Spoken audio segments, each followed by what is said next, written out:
साथियों, जैसा कि आप सभी जानते हैं, आज वोटर अधिकार यात्रा का 5वां दिन है और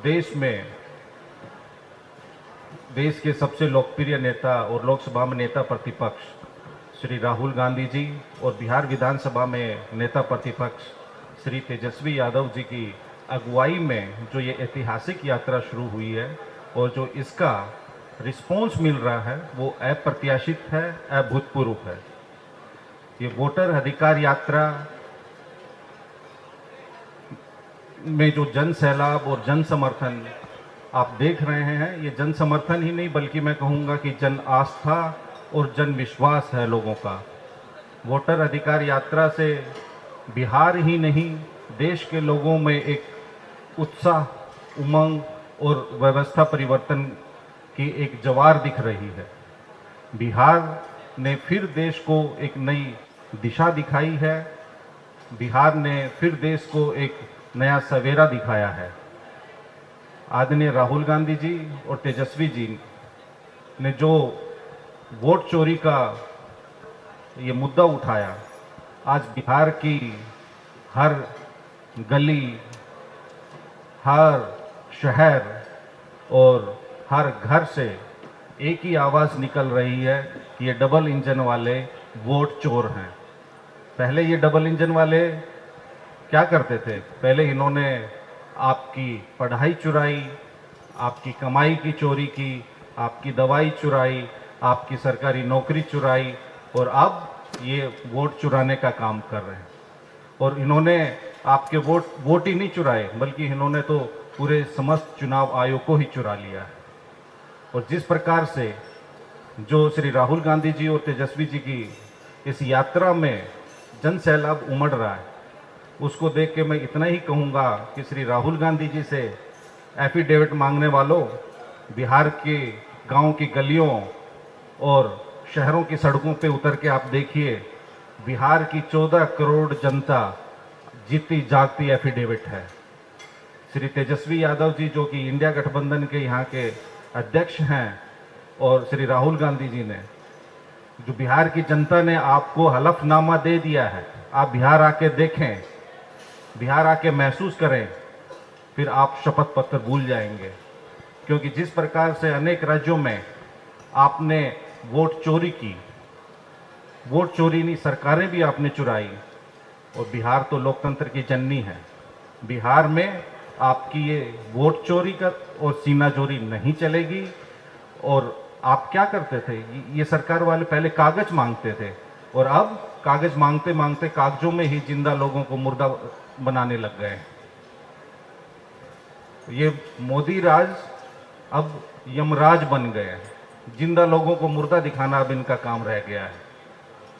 और चुनाव आयोग तो हम कहेंगे कि भारतीय जनता पार्टी की एक लोकतंत्र निरोधक प्रशाखा बन गई है बीजेपी के कार्यालय की। ये एक देश में भारतीय जनता पार्टी के लिए चुनाव आयोग संविधान विरोधी दस्ते के रूप में काम कर रहा है। तो एसआईआर की जो पूरी प्रक्रिया है, 25 जून को इसका नोटिफिकेशन हुआ। 27 जून को हमारे इंडिया गठबंधन के सभी दलों के वरिष्ठ नेताओं ने बिहार में प्रेस कॉन्फ्रेंस की। देश को तथ्यों और तर्कों के साथ हमने अपनी बातें बताई, हमने अपनी चिंताएं, शंकाएं और शिकायतें भी चुनाव आयोग के समक्ष रखी। दिल्ली में भी, बिहार में भी 9 जुलाई को श्री राहुल गांधी जी भी आए। एक अभूतपूर्व बिहार बंद हुआ, लेकिन उसके बावजूद चुनाव आयोग का अड़ियल रवैया रहा। हमने उनके सामने प्रत्यक्ष प्रमाण भी रखे। जिंदा लोगों को जब हम सुप्रीम कोर्ट में गए, चुनाव आयोग ने नहीं सुना तो उसकी सूची भी सौंपी। और माननीय उच्चतम न्यायालय को हम धन्यवाद करते हुए कहेंगे कि उन्होंने इन बातों का संज्ञान लिया और चुनाव आयोग को निर्देशित भी किया। और उसी का परिणाम है कि अब हर बूथ में ऐसे लोगों की सूची भी प्रकाशित हुई है और उसका वितरण भी हुआ है। और कल ही जैसे आपने देखा भी, एक अलोकतांत्रिक बिल देश में संविधान संशोधन करके लेके आ रहे हैं। ये लोग लोकतंत्र को जंजीरों में जकड़ना चाहते हैं। ये लोग दक्षिणपंथी जो ताकतें हैं, इनका हमेशा से ही लोक व्यवहार और इनका लोक आचरण लोकतंत्र विरोधी रहा है। और हम चुनाव आयोग को भी कहेंगे 5 दिन के इस अनुभव के आधार पे, जिसमें 5 जिले श्री राहुल गांधी जी ने कवर किए हैं, तेजस्वी जी और महागठबंधन के सभी वरिष्ठ नेताओं ने, कि ज्ञानेश कुमार जी आप हेडमास्टर बनना बंद करें, ये शपथ पत्र और हलफनामे मांगना बंद करें, आप ईमानदारी पूर्वक अपना काम करें, अनिल मसीह से कंपटीशन बंद करें, और जो ये लोकतंत्र में आप हेकड़ी दिखा रहे हैं उसको भी आप बंद करें। लोकतंत्र लोकलाज से चलता है, जनता की ताकत से चलता है। भारतीय जनता पार्टी ने चुनाव आयोग को अपनी कठपुतली बना लिया है और बिहार की जनता उस कठपुतली की डोर जो है वो 2 लोगों के हाथ में है, और अब बिहार की जनता अपनी लोकतंत्र और संविधान की शक्ति से उस कठपुतली की डोर को काटेगी। और बिहार की जनता महागठबंधन के साथ जो आप देख रहे हैं सड़कों पे, वहाँ पे पैर रखने की जगह नहीं है। तो बिहार ने फिर एक नई दिशा दी है देश को, और देश की दशा भी बदलने का काम इस चुनाव से बिहार करेगा। आप सब लोग आए, इसके लिए आपका बहुत बहुत धन्यवाद। मैं आग्रह करूंगा कन्हैया कुमार जी से कि वे पत्रकार वार्ता को संबोधित करें।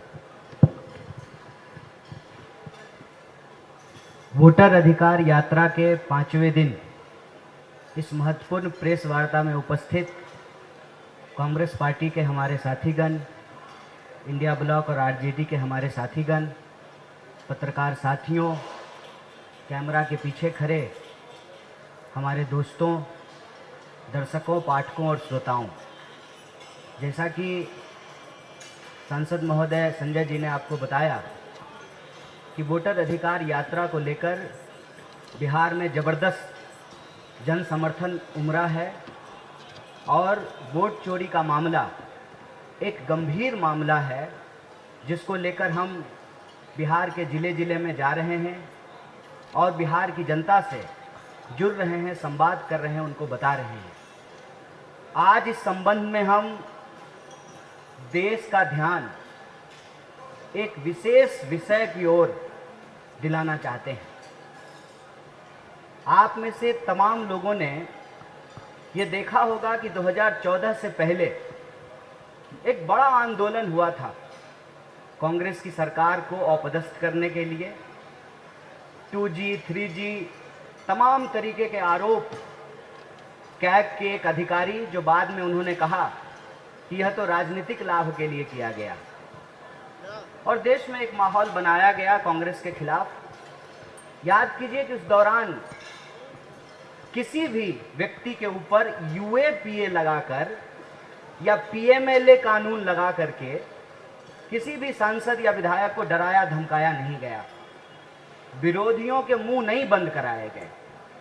लेकिन आज जब हम 2014 से लेकर के 2025 तक का भारत देखते हैं तो यह साफ साफ पता चलता है, और नेता प्रतिपक्ष ने कल इसको अपनी मुखर आवाज में जनता के सामने रखा कि देश में लोकतंत्र समाप्त करने वाले, लोकतंत्र संविधान की हत्या करने वाले और लोकतंत्र को बचाने वालों के बीच एक संघर्ष छिड़ चुका है, एक जंग छिड़ गई है। हम समझ सकते हैं कि एक तरफ इस देश के लोगों के अधिकारों को छीनकर देश की संपदा को बेचने वाले लोग हैं, दूसरी तरफ लोगों के हक और अधिकार की रक्षा करके, संविधान को बचा करके, लोकतंत्र को कायम रखते हुए देश को बचाने वाले लोग हैं। तो ये बेचने और बचाने वालों के बीच लड़ाई है। एक तरफ वो लोग हैं जो चाहते हैं कि लोकतंत्र जिंदा रहे, विरोध का स्वर जिंदा रहे, संविधान का राज कायम रहे, वोट का अधिकार जनता के पास सुरक्षित रहे। दूसरी तरफ वो लोग हैं जो देश की संवैधानिक संस्थाओं का गैर संवैधानिक इस्तेमाल करते हुए लोकतंत्र की हत्या कर रहे हैं। और यह बात हम इसलिए कह रहे हैं कि आप सबने देखा कि 2014 के बाद अमित शाह जी के शब्दों में एक क्रोनोलॉजी इस देश में देखने को मिलती है।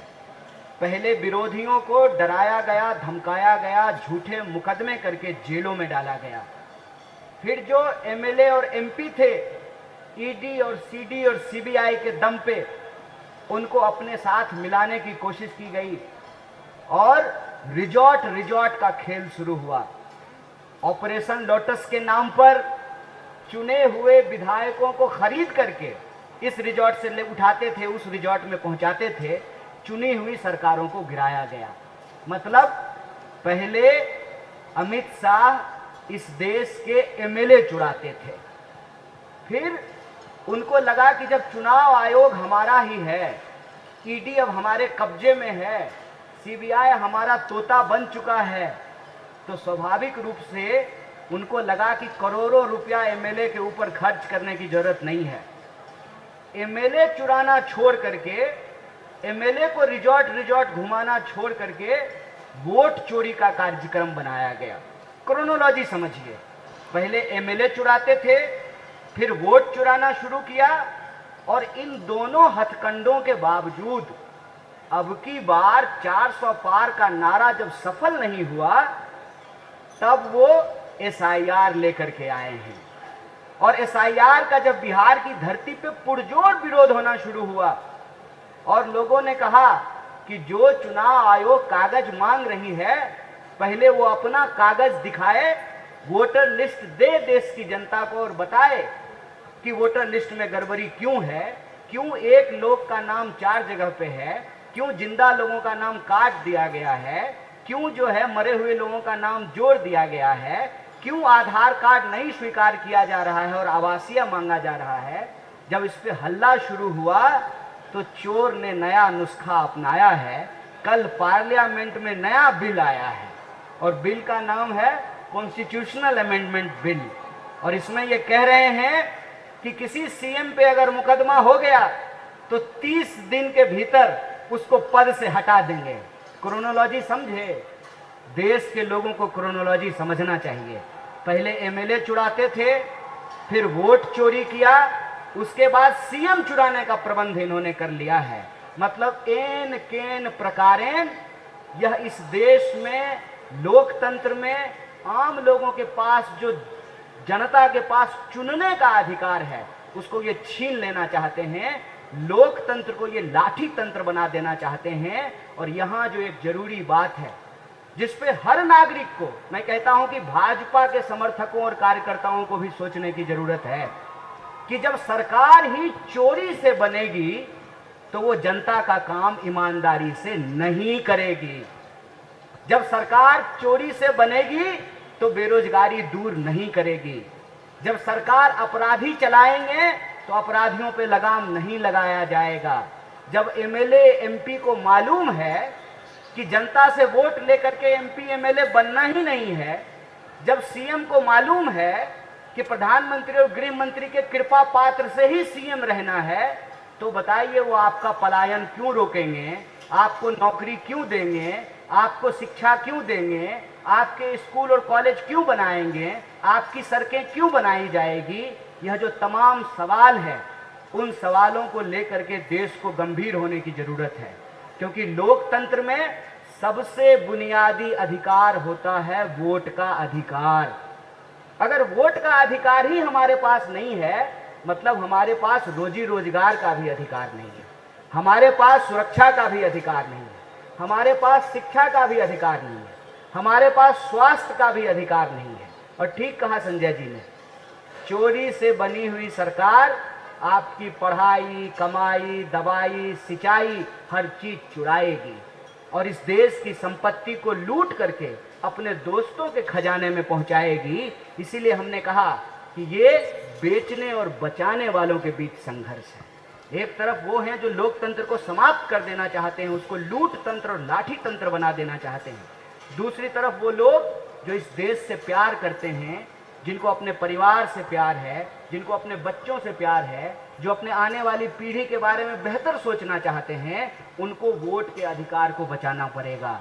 क्योंकि वोट का अधिकार नहीं रहेगा तो ना आपके पास रोजगार रहेगा, ना नौकरी रहेगी, ना पेंशन रहेगा, आपके पास कोई अधिकार बचेगा ही नहीं। इसीलिए यह यात्रा वोट चोरी को रोकने की यात्रा है। यह यात्रा यह सुनिश्चित करने की यात्रा है कि लोकतंत्र में जनता का सेवक जनता के द्वारा चुने जाएंगे और यह एमपी एमएलए चुराना, फिर वोट चुराना और फिर सीएम चुराना और चोरों का जो यह शासन स्थापित करने की जो कोशिश है, इस कोशिश को हमको नाकाम करना पड़ेगा। और बड़ी उम्मीद है बिहार की धरती से, जिस तरीके से इंडिया ब्लॉक की तमाम पार्टियां एकजुट होकर के, उसके कार्यकर्ता एकजुट होकर के इतने बड़े कैंपेन में एकता के साथ चल रहे हैं, ऐसा लगता है कि 1947 से पहले जैसे आज़ादी के लिए संघर्ष किया जाता था, आज 2025 में उस प्राप्त आज़ादी को बचाने के लिए संघर्ष किया जा रहा है। इसीलिए हम लोग पूरी मुखरता से कह रहे हैं कि वोट चोरी को रोकना इसलिए जरूरी है ताकि बेरोजगारी की अकाउंटेबिलिटी तय हो सके। वोट चोरी को रोकना इसलिए जरूरी है ताकि किसानों को उनके फसल का दाम मिल सके।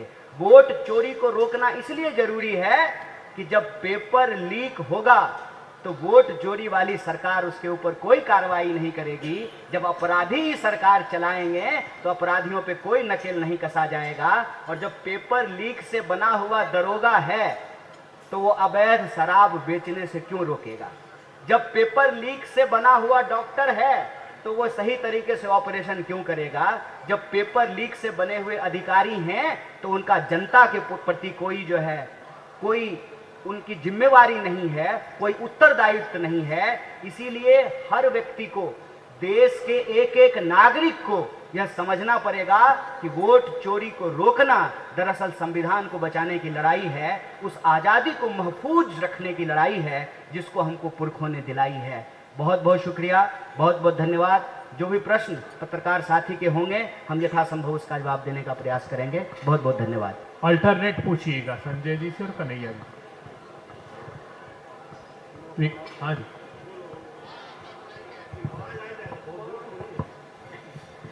संसद में कॉन्स्टिट्यूशनल अमेंडमेंट बिल पेश किया गया और उसके बाद कल इस बिल को फाड़ा गया, जिसके बाद अब सत्ता पक्ष के तमाम नेता विपक्ष पर पूरी तरीके से हमलावर है। वो ये कह रहे हैं कि संसद की मर्यादा बना के रखना विपक्ष को नहीं आता है, बिल्कुल अमर्यादित है जो भी किया है विपक्ष ने।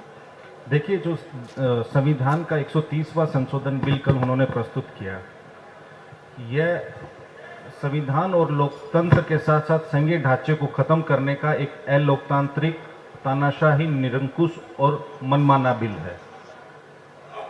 जैसा कि कन्हैया जी ने कहा, सीबीआई, ईडी, इनकम टैक्स और इलेक्शन कमीशन की तमाम कोशिशों के बावजूद भी ये विपक्षी नेताओं की आवाज़ को कुचल नहीं, दमन नहीं कर पा रहे उनकी आवाज़ का। तो अब इन्होंने इस एसआईआर यात्रा शुरू होने के बाद आनन फानन में ये एक बिल लेके आए हैं और इस बिल में अब ये चाहते हैं कि एक थानेदार एक मुख्यमंत्री को गिरफ्तार करके उसकी सरकार गिरा दे। इन एजेंसियों से कुछ नहीं हुआ। माननीय उच्चतम न्यायालय ने जो उनकी ऑब्जर्वेशंस रही ईडी के केसेस में, अच्छा ये इनका संयोग है या प्रयोग? 95% केसेस इनके विपक्षी नेताओं और विपक्षी पार्टियों के खिलाफ क्यों होते हैं? आज हम विपक्ष में हैं तो भ्रष्टाचारी हैं, कल भारतीय जनता पार्टी में चले जाएंगे तो शिष्टाचारी हो जाएंगे। जैसे कन्हैया जी ने जिक्र किया ऑपरेशन लोटस, तो इस ऑपरेशन लोटस की तो बोलती बंद तो ऑपरेशन पोटस ने कर रखी है ना, ऑपरेशन सिंदूर के बाद कुछ बोल पा रहे हैं वो। अब एक थानेदार को इतनी ताकत दे देंगे कि वो एक मुख्यमंत्री को जेल में डालेगा। 30 दिन में ना कोई सुनवाई होनी है, ना कोई सजा होनी है, ना कोई ट्रायल होना है और 30 दिन में मुख्यमंत्री हट जाएंगे। फिर जैसा सही कहा इन्होंने, अब वो रिजोर्ट पॉलिटिक्स नहीं होगी। अब पहले एमएलए खरीदने के लिए इनको कवायद करनी पड़ती थी, तो जैसे क्रोनोलॉजी की बात हुई, आप समझिए पहले इलेक्ट्रोल बॉन्ड लेके आए। इलेक्ट्रोल बॉन्ड में किसी के यहाँ छापा मारते थे, कॉर्पोरेट कंपनियों से उन्होंने पैसा लूटा। I am using the word लूट। वो 13,000 करोड़ रुपए भारतीय जनता पार्टी के अकाउंट में है इलेक्ट्रोल बॉन्ड्स का। उस 13,000 करोड़ का आप पूछिएगा उनको ब्याज कितना आता है भारतीय जनता पार्टी का। उस इलेक्ट्रोल बॉन्ड के पैसे से ये एमएलए खरीदे, इन्होंने सरकारें बदली, फिर उसके बावजूद भी सरकारें नहीं गई। जैसे झारखंड में ये विफल हुए, बिहार में हमने इनको विफल किया, तो अब दिल्ली में भी इन्होंने कोशिश की। अब सत्येंद्र जैन तो बरी हो गए, हेमंत सोरेन जी को जेल में डाला, उनको भी हाईकोर्ट ने कहा कोई केस ही नहीं बनता था। सत्येंद्र जैन जी बरी हुए हैं ना, उनको तमाम मीडिया के साथियों ने भ्रष्टाचारी और क्या क्या उनके वीडियोस लीक करते थे ये जेल से, क्या हुआ? तो अब ये 30 दिन का शिगुफा लेके आए हैं। अब सीधा एक ना पैसा खर्च होना, ना रिजॉर्ट में ले जाना, ना एमएलए को पैसा देना, क्योंकि पैसा देंगे कहाँ से, इलेक्ट्रोल बॉन्ड बंद हो गया। तो अब भैया थानेदार को दे दो, थानेदार के हाथ में मुख्यमंत्री की कॉलर थमा दी है इन्होंने। क्या ये लोकतंत्र है? मैंने कहा ना, लोकतंत्र को ये जंजीरों में जकड़ना चाहते हैं। The rightist and radical people always wants A changed democracy, they always want it. और जैसा अभी कन्हैया जी ने भी जिक्र किया, आप जो भी दक्षिणपंथी अधिनायकवादी ताकतें होती हैं वो पूंजीपति मित्रों के लिए लोकतंत्र का दमन करती हैं। क्यों? क्योंकि उसमें गरीब गुरबे को ये खत्म करती हैं। गरीब गुरबे का सबसे बड़ा हथियार क्या है? मत का अधिकार। तो मत का अधिकार तो ये SIR के जरिए छीन रहे हैं। लोकतंत्र पे कुठाराघात करने के लिए संविधान संशोधन भी ले आए। तो किसके लिए कर रहे हैं ये? संविधान को क्यों खत्म करना चाहते हैं? तो इसी चीज की हमारी लड़ाई है। और ना हम इनके संशोधन से डरने वाले हैं, ना पहले इनकी CBI ED IT से डरे। हम लड़ने वाले लोग हैं, लड़ेंगे और जीतेंगे। कन्हैया जी, मैं उड़ीसा से हूँ। इधर हम शुरू से यात्रा से जुड़े हुए, लेकिन मेरा सवाल ये है कि जो कॉन्स्टिट्यूशनल अमेंडमेंट कल जो आया है, आपको लगता है कि मोदी जी और शाह जी इतना खुद को इनसिक्योरिटी सोच रहे हैं जिसको लेकर वो अपना पार्टी का मेंबर हो, क्या अपना दल जो गवर्नमेंट का चीफ मिनिस्टर हो उसको धमकाना चाहते हैं, क्या उसको डराना चाहते हैं? आपको लगता है कि ऐसा? देखिए, सत्ता का अहंकार ऐसा ही होता है, ये बड़ी जल्दी सर पे चढ़ जाता है। अव्वल तो ये जो भी कानून ला रहे हैं इनको समझना चाहिए कि इनकी सरकार हमेशा नहीं रहने वाली है। अगर ऐसे कानून रहे तो कल ये भी इसके भुक्तभोगी हो सकते हैं, ये भी इसके शिकार हो सकते हैं। लेकिन सत्ता के अहंकार में ये कुछ भी सोचने समझने को तैयार नहीं है। ये पूरा जो हमने आपको विषय बताया है कि जब से ये सरकार 2014 में आई है, आप इसके एक एक काम को देखिए। पहले ये यूनिवर्सिटी के भीतर अब विरोध के स्वर को दबाए, देश के जन आंदोलनों को कुचला, एक्टिविस्टों को, लेखकों को, पत्रकारों को, जो भी इनके खिलाफ लिख रहे थे उनको जेलों में बंद किया। अरे NDTV तो अभी भी चल रहा है ना, चल रहा है ना। आप अदानी जी चला रहे हैं तो चल रहा है। पहले जो है उस पर ED और CBI चल रहा था। जैसा कि इन्होंने कहा संजय जी ने कि 1 मिनट में जो है आपका परिचय बदल जाएगा। आप भाजपा से लड़ते रहिए, आप भ्रष्टाचारी और देशद्रोही रहेंगे। आप भाजपा ज्वाइन कर लीजिए, आप तुरंत सदाचारी हो जाएंगे। हम बार बार कहते हैं कि भाजपा पार्टी नहीं है, वॉशिंग मशीन है, तुरंत धुल जाते हैं, साफ हो जाते हैं। तो इन्होंने शुरू से एक व्यवस्था की कि कैसे जनता का वोट लेकर के जनता को ही गुलाम बना दिया जाए। देश की आज़ादी में यदि ये हिस्सा लेते, अंग्रेजों से लड़ते, तो ये ऐसा नहीं करते। क्योंकि जो इन्होंने बनाया ही नहीं है, जाके पैर न फटे बिवाई वो का जाने पीड़ पड़ाई, इनको जो है आज़ादी ये दिलाई नहीं, इसलिए आज़ादी से इनको कोई लेना देना नहीं है।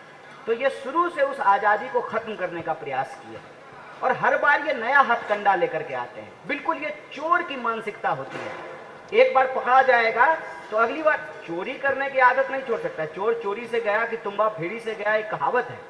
तो ये चोरी तो छोड़ नहीं सकते हैं क्योंकि ये इनकी फितरत है। तो ये ना तरीका नया ले आते हैं। पहले विरोधियों को पकड़ पकड़ करके जेल में डाला, फिर ED का रेड करवा करवा करके जो है MLA को डराया, फिर रिजॉर्ट घुमा करके MLA खरीदे, MLA खरीद करके चुनी हुई सरकार गिराई। जब इसमें भी ये विफल होने लगे, बिहार में सफल नहीं हुए, राजस्थान में सफल नहीं हुए, झारखंड में सफल नहीं हुए, तब इन्होंने वोट चोरी का कार्यक्रम किया। वोट चोरी के कार्यक्रम से भी इनको जितनी सफलता मिलनी चाहिए उतनी सफलता नहीं मिली। आप मुझे बताइए, अब की बार 400 पार का नारा क्यों दिया गया था? आया तो इनको 240। वो इसलिए दिया गया था कि वोट चोरी करके ये 400 तक पहुंच जाएंगे, लेकिन ये 400 तक नहीं पहुंच पाए। तो इन्होंने जो है, पहले चुनाव आयोग इस बात को इनकार करती रही कि हमारे वोटर लिस्ट में कोई गड़बड़ी है। बार बार चुनाव आयोग ये कहती रही कि हमारे वोटर लिस्ट में कोई गड़बड़ी नहीं है। जब सबूत उनके मुंह पे मारा गया तो कह रहे हैं कि उसी गड़बड़ी को ठीक करने के लिए तो SIR कर रहे हैं। बताइए, दूध की रखवाली बिल्ली करेगी? जो चुनाव आयोग इतनी ईमानदारी नहीं बरत रही है कि राहुल गांधी जी से हलफनामा मांग रही है और गोली मार ठाकुर से जो है ना हलफनामा नहीं मांग रही है, वो बिल्ली जो है दूध की रखवाली करेगी? चुनाव आयोग को अपनी निष्पक्षता साबित करनी चाहिए। जब इनको लगा कि वोट चोरी पर भी हल्ला हो गया है तो इन्होंने ये कॉन्स्टिट्यूशनल अमेंडमेंट बिल लेकर के आए। पहले एमएलए चुराते थे, फिर वोट चुराए, अब जो है ना मुख्यमंत्री चुराएंगे। और असल में मैं आपको बता दूं, ये चाहते हैं जैसे भाजपा के भीतर अमित शाह और मोदी जी के सामने कोई आवाज नहीं निकालता है, कल को एनडीए की भी यही हालत हो जाए। नीतीश कुमार अगर चाहे भी कि मुझे पलटना है तो उनको पलटने ही नहीं दिया जाएगा। चंद्रबाबू नायडू यदि चाहे भी कि हमको पलटना है तो उनको पलटने का ऑप्शन ही नहीं दिया जाएगा। कहेंगे पलटोगे तो जेल जाओगे, तुरंत घर पे ईडी भेजेंगे, 30 दिन जेल में रखेंगे, उसके बाद तुम सीएम ही नहीं रहोगे, फिर तुम्हारा ही एमएलए ले करके वही जेडीयू के सारे एमएलए जब भी कहते हैं नीतीश कुमार जिंदाबाद, नरेंद्र मोदी जिंदाबाद कहना शुरू कर देंगे, वही सारा एमएलए लेकर के भाजपा अपना मुख्यमंत्री बना लेगी। दिक्कत यह है कि इनको पाला पड़ा है बिहार से, यही इनका सारा कैलकुलेशन खराब हो गया है। क्यों? क्योंकि बिहार में लोकतंत्र का इतिहास 47 से नहीं शुरू होता है। बिहार में लोकतंत्र का इतिहास बुद्ध के काल से शुरू होता है, लिच्छवी गणराज्य से शुरू होता है। बिहार की धरती 1942 के भारत छोड़ो आंदोलन का सेंटर रहा है। बिहार की धरती इस देश के हर आंदोलन का सेंटर रहा है। ये एसआईआर करने के लिए आ गए बिहार। अब बिहारी इनको भादो के रौदा में शीतलहरी का मजा दिलाने वाला है। और उसका असर मैं आपको बता दूं कि कल प्रधानमंत्री हमारे जिले में आ रहे हैं उस पुल का उद्घाटन करने के लिए जिसका उद्घाटन वो ऑलरेडी कर चुके हैं। डबल इंजन की सरकार में एक ही पुल का 2-2 बार उद्घाटन किया जाता है। यही डबल इंजन की सरकार है। क्यों? क्योंकि जनता जो आ रही है वोटर अधिकार यात्रा में उमर करके, तो प्रधानमंत्री जी मिस कर रहे हैं। उनको भी रील बनाने का मन कर रहा है। लाइक कीजिए, सब्सक्राइब कीजिए। प्रधानमंत्री को देखे हैं लाइक और सब्सक्रिप्शन के लिए भीख मांगते हुए? इकलौते ऐतिहासिक प्रधानमंत्री भारत की भूमि में हुए हैं जो सब्सक्रिप्शन और लाइक के लिए भीख मांगते हुए दिखते हैं। तो उनको भी मन किया है कि 2-2 नेता प्रतिपक्ष जो है यात्रा निकाल रहे हैं बिहार में, पूरा इंडिया ब्लॉक साथ में है, तो उनको मन किया कि थोड़ा हम भी रील बना लेते हैं। तो कल गंगा जी के किनारे जो है ना वो रील बनाएंगे। तो गंगा के किनारे, गंडक के किनारे, सोन के किनारे, बागमती के किनारे, बलान के किनारे, कोसी के किनारे रहने वाली जो बिहार की आवाम है उसने ये तय किया है कि लोकतंत्र की जननी से लोकतंत्र को समाप्त नहीं होने दिया जाएगा। इनकी हर कोशिश को हम नाकामयाब करेंगे। इनका बहुमत संसद में जरूर है, सड़क पे हम अपनी बहुमत साबित करेंगे। इसीलिए यह यात्रा चल रही है, अनवरत जारी है। सर मैं आपसे एक सवाल करना चाहूंगी सर। अच्छा, तो ऐसा कहेंगे तो नीतीश कुमार जिस स्कूल में पढ़े थे वो तो नेहरू जी का दिन है। अब मोदी जी का इलाज जिस अस्पताल में हुआ था वो भी नेहरू जी का दिन है।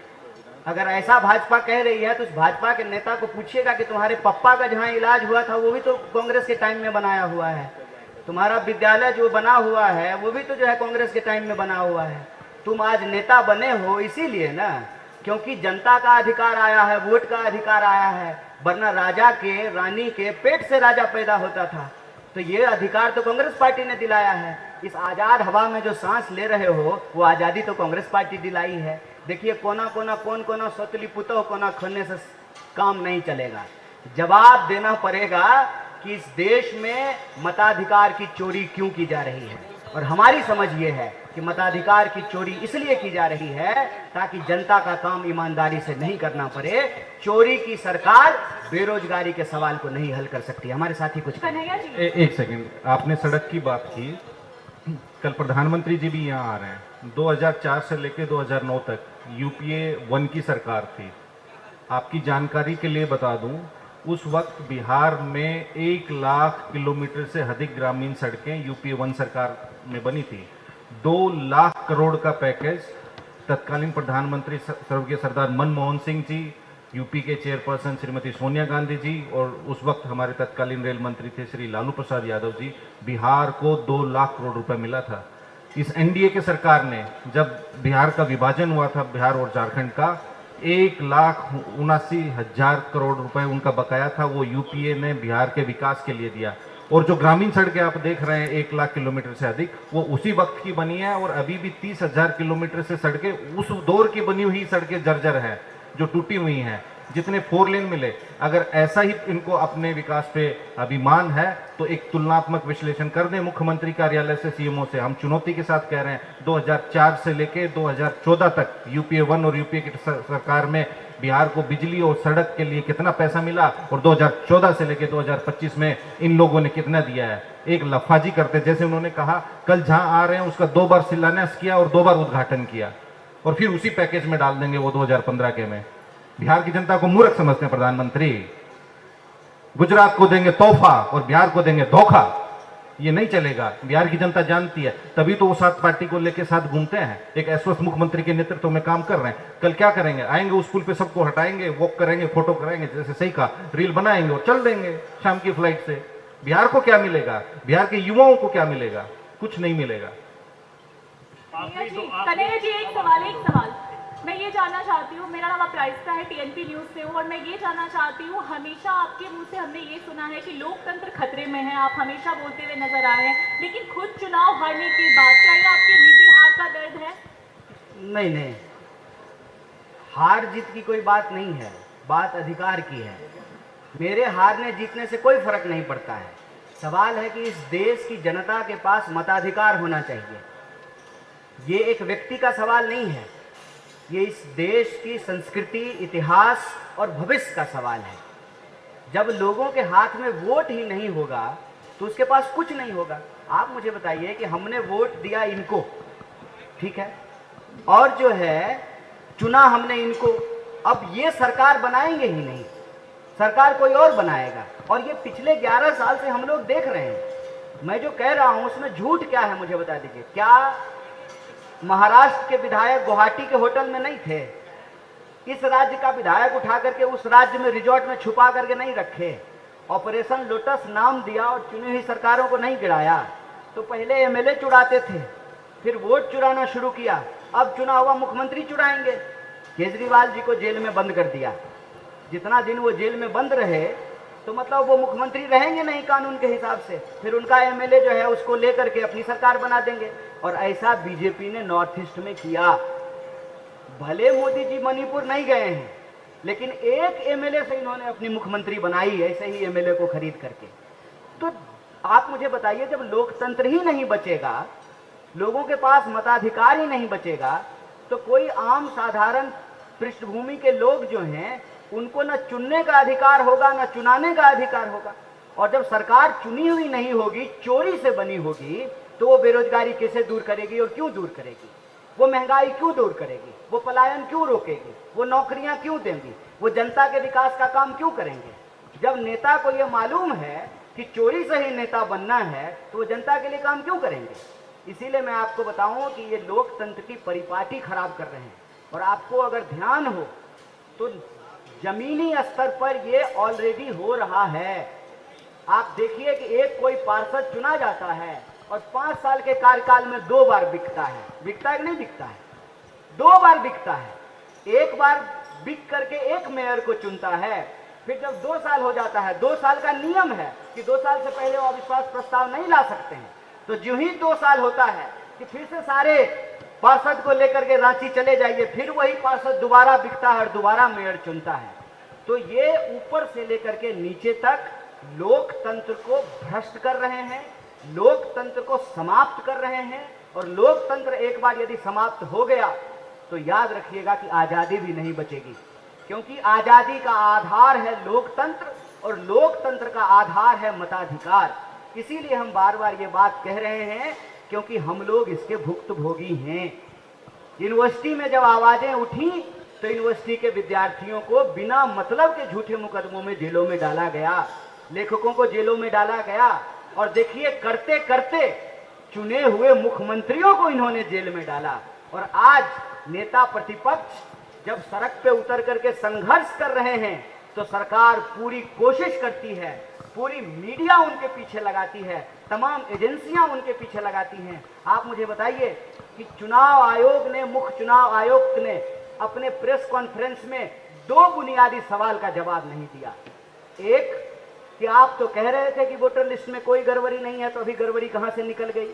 और 2, अगर आप गड़बड़ी ठीक करना चाहते हैं तो एसआईआर को लेकर के इतनी हड़बड़ी क्यों है? क्यों जब बाढ़ आई हुई है, बारिश हो रही है, चुनाव होने को है, 2003 में हुआ था, 2025 में ही आपको क्यों करना है? क्योंकि इनकी चोरी का पुराना हथकंडा पकड़ा गया है, तो ये सुसीना जोड़ी का हथकंडा लेकर के आए हैं। इसीलिए जब हम कहते हैं बार बार लोकतंत्र खतरे में है, मतलब हम खतरे में नहीं हैं। मेरे कैरियर की चिंता मत कीजिए। कितना आसान है, कितना आसान है। नरेंद्र मोदी जिंदाबाद कहने लगे, कैरियर बन जाएगा चकाचक। हमारी चिंता नहीं है, एक व्यक्तिगत जो है कैरियर का सवाल नहीं है, और ना हमारी पार्टी की चिंता का सवाल है।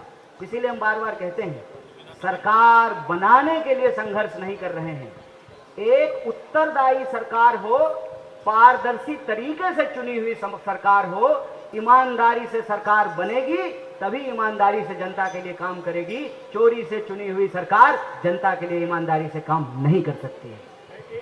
अब सुनिए, यात्रा में भी सब लोगों को जाना है। एक सेकंड, एक मिनट रुकिए। आखिरी सवाल आउटलुक मैगजीन से हमारे असगर साहब आए, आखिरी सवाल लेंगे सिर्फ। संजय जी से सवाल है, ज्यादा बेहतर होगा वो जवाब देंगे। कोई नहीं। संजय जी, आप लोग लगातार सवाल उठा रहे हैं वोट चोरी का। आपकी जो विपक्षी पार्टी है, मतलब जो सत्ता में है, सम्राट चौधरी का बयान आया है कि वो ये आरोप लगा रहे हैं, वो ये सवाल उठा रहे हैं वोट चोरी का, जिनके रिजिम में वोट चोरी होती थी, वोट कैप्चर होता था। ये सच भी है। मैं ये आपसे जानना चाह रहा हूँ कि क्या आपको अफसोस होता है उस रिजिम में, क्योंकि लालू का ही टर्म रहा था, राजद का ही पूरा कार्यकाल रहा था, और उस रिजिम में भी वोट चोरी हुई है, कैप्चर हुआ है, तो क्या अफसोस होता है कि हाँ वो टाइम जो था ऐसा हुआ? ऐसा है, उस दौर में लोकतंत्र सबसे अधिक समृद्ध था। जो back benchers of the society, जो कभी एमएलए, एमपी और मंत्री नहीं बने थे, भोलाराम तूफानी जैसे लोग, वो हेलीकॉप्टर में उड़ के अपने घर जाते थे। तो उतना स्वस्थ और समृद्ध और मजबूत लोकतंत्र कभी नहीं था। रही बात आपने सम्राट चौधरी की बात की, वो तो उस दौर में हमारे साथ थे। तो क्या वो ऐसे ही वो एक हलफनामा चुनाव आयोग उनसे सम्राट चौधरी से मांग ले कि वो लिख के दे दे कि मैं वोट की डकैती करके, वोट की चोरी करके 2 बार एमएलए बना? वो क्यों मैं कह रहा हूं, क्योंकि सम्राट चौधरी जीवन में 2 बार एमएलए बने हैं और दोनों बार राष्ट्रीय जनता दल के चुनाव चिन्ह लालटेन से बने हैं। बाकी तो वो उसके बाद से 6 पार्टी बदल चुके हैं। अभी 2025 के बाद कौन सी पार्टी में जाएंगे आपको भी नहीं पता, खुद सम्राट चौधरी को भी नहीं पता। तो ऐसे एक गंभीर आदमी की बातों का जवाब देना उचित नहीं। पहले उनसे ये पूछ लीजिए कि वो 2 बार एमएलए कैसे बने थे, वो जो तरीका बता रहे क्या वैसे बने थे, तो खुद ही जवाब दे देंगे। शुक्रिया।